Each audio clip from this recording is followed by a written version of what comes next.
اس کے بعد سورہ مدثر نازل ہوئی۔ اب یہ دونوں صورتیں ترتیب نزولی میں بھی یکے بعد دیگرے ہیں، پہلے سورہ مزمل نازل ہوئی، پھر سورہ مدثر نازل ہوئی۔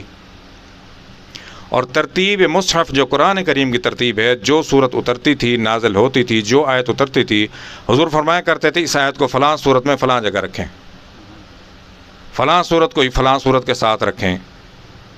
تو یہ دو صورتیں، ان کو جڑواں صورتیں کہا جاتا ہے کہ ترتیب نزولی میں بھی تیسری وہی سورہ مزمل کی ہے، چوتھی سورہ مدثر کی ہے۔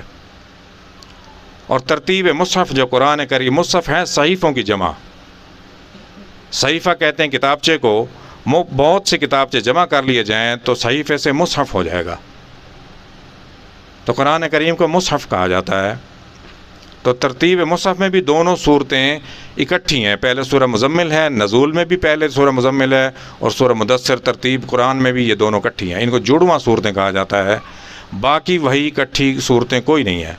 سورہ الگ آخری پارے میں ہے، پہلی وہی، دوسری وہی سورہ قلم جو ہے وہ 29ویں پارے میں ہے، سورہ مزمل ہے، اس کے بعد 5ویں وہی بیان میں آئے گی۔ تو یہ کوئی بھی وہی دونوں اکٹھی مصحف میں نہیں ہے، ان کو جڑواں صورتیں اسی لیے کہا جاتا ہے۔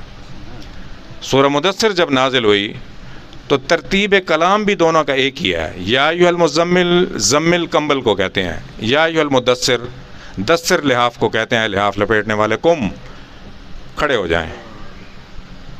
مزمل میں بھی یہی فرمایا کہ قم، کھڑے ہو جائیں آپ۔ اب وہاں کھڑے کس لیے ہونا ہے کہ اللہ کو یاد خود کریں۔ اب یہاں کس لیے کھڑے ہونا ہے؟ فانذر، آپ اپنے رب کا ڈر سناؤ لوگوں کو۔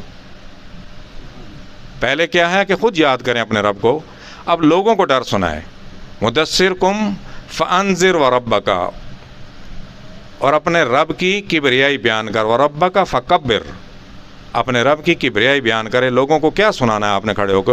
اپنے رب کی بڑائی سنانی ہے کہ کائنات کی ہر چیز سے بڑے اللہ ہیں، اللہ کی بڑائی آپ نے سکھانی ہے۔ یہ بت جن کی یہ پوجا کرتے ہیں یہ بڑے نہیں ہیں۔ وَثِيَابَكَ فَطَهِّرْ، اور اپنے ثیاب لباس کو طاہر پاکیزہ رکھیں، پاک رکھیں۔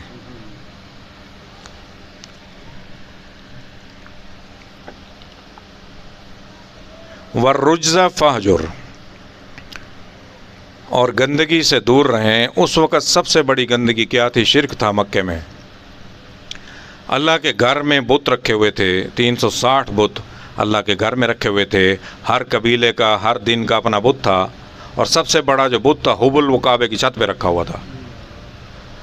تو آپ نے بتوں سے دور رہنا ہے، شرک سب سے بڑی گندگی ہے، بتوں کی پرستش سے آپ نے دور رہنا ہے۔ وَلَا تَمْنُن تَسْتَكْثِرْ، اور کسی سے کوئی امید نہیں رکھنی، تمنا نہیں رکھنی، تستکثر، کثیرے کی، کسی چیز کی کسی سے کوئی امید نہیں رکھنی۔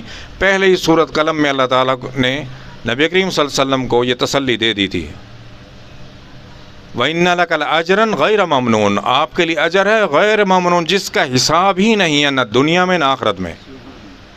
تو آپ نے کسی سے کسی چیز کی کوئی امید نہیں رکھنی۔ سب سے بڑی توحید، سب سے بڑا مواحد اللہ کا وقت کا نبی ہوتا ہے، ہر نبی سب سے بڑا مواحد ہوتا ہے۔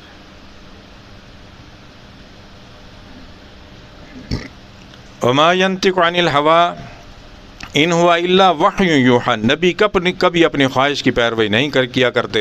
إِنْ هُوَ إِلَّا وَحْيٌ يُوحَىٰ، نبی وہی بات کرتے ہیں جو اللہ کا حکم ہوتا ہے، جو وحی کی جاتی ہے۔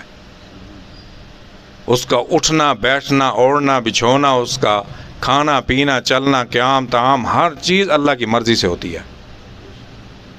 سب سے بڑا مواحد ہوتا ہے نبی۔